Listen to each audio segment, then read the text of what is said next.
was a windy night, with a kind of breeze that chilled one to the bone as leaves swirled and branches groaned. In this mild tempest, by the pale light of the waning moon, a ghostly cat glided silently among the weathered gravestones of the old cemetery, its translucent form illuminated by an ethereal glow that seemed to emanate from the very fabric of its spectral being. The stones, etched with the names and dates of those long departed, stood as silent observers, shrouded in a cloak of mist that whispered secrets of the past. Among these resting ethereal guards, a cat moved with an otherworldly grace, its soft, silent paws leaving no trace upon the cold, damp earth. As it leapt effortlessly from one grave to another, it paused momentarily, its luminous green eyes glinting like emeralds in the darkness, surveying the surrounding landscape with an unearthly curiosity. The air was thick with the scent of loam and decay, blending with the faint fragrance of night-blooming flowers, creating a hauntingly beautiful atmosphere.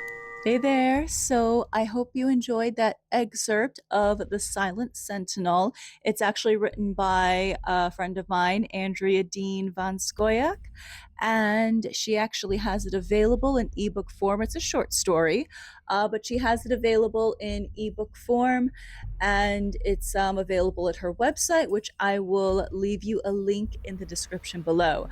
But this episode is all about black cats, and I'm wearing my black cat hat here. This was actually from the Castle Blood gift shop, so if you visit them this season, which you absolutely should, and walk through their lovely haunted attraction, you might be able to also get this in their gift shop. So all right, but without further ado, here is a little bit more on the history and the lore surrounding black cats.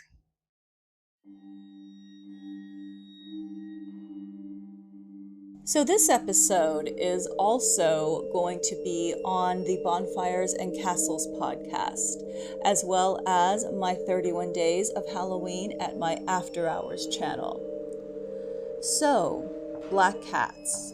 They have been a source of curiosity, fascination, and fear for many, many centuries. In some cultures, they were a sign of good fortune, while in others, it was the complete opposite. Several Western European cultures associated them with bad luck and misfortune, while other countries like Scotland, Japan, and Egypt viewed them as good fortune as well as divine protection from God or the gods. In fact, in Scotland, if you were to find a black cat on your doorstep, it would be a sign of good fortune and prosperity for you and your household. In Germany, crossing paths with a black cat could go either way, depending on the situation. In some situations, it would mean good fortune. In other situations, not so good fortune. In 19th century Britain, many sailors and their families considered them good luck charms. In fact, they were often kept on ships while at sea. In much pirate lore, however, it was a bit different. In the 19th century, a lot of pirates held a belief that a black cat walking away from someone brought good luck. But if it walked onto a ship and then off again, it would be believed that the ship was doomed to sink or shipwreck. And then, of course, there is the lore of the black cat and its connection to witches. There was a superstition, a long-held one, believing that black cats were actually witches in disguise. And this was especially sparked among the witch hunts throughout the centuries.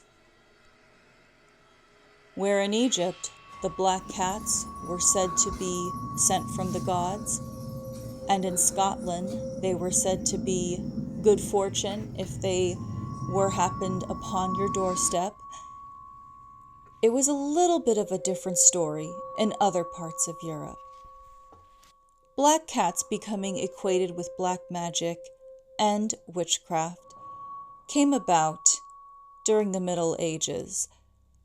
Roaming nocturnal black cats were thought to be these witches in disguise, or their pets/familiars, or animal-shaped demons sent by witches to spy on humans. Then, from the early 13th century in Europe through the 17th century Salem witch trials in Massachusetts, many black cats were unfortunately killed, along with a lot of the women and some men who were considered to be practitioners of witchcraft. Even today, many people are still spooked by black cats, and unfortunately, it is said that many black cats are the last ones to be adopted in a shelter, which goes to show just how powerful these superstitions can hold throughout time and history, no matter how much society thinks they have evolved. But on a positive note, black cats have evolved into becoming Halloween icons. Many people also consider them to be very, very suitable and very, very loving companions. Black cats are indeed the silent sentinels, sent here perhaps to watch over you. They are said to have a very strong connection with the afterlife and the spirit world. They are also sometimes said to be connected with our ancestors. So I would say if a black cat crosses your path, take it as a sign of good fortune. Perhaps it is a relative. Perhaps it is a long-departed ancestor. Or it could be just an innocent animal looking for a human companion. I hope you enjoyed this brief history and lore behind the black cat.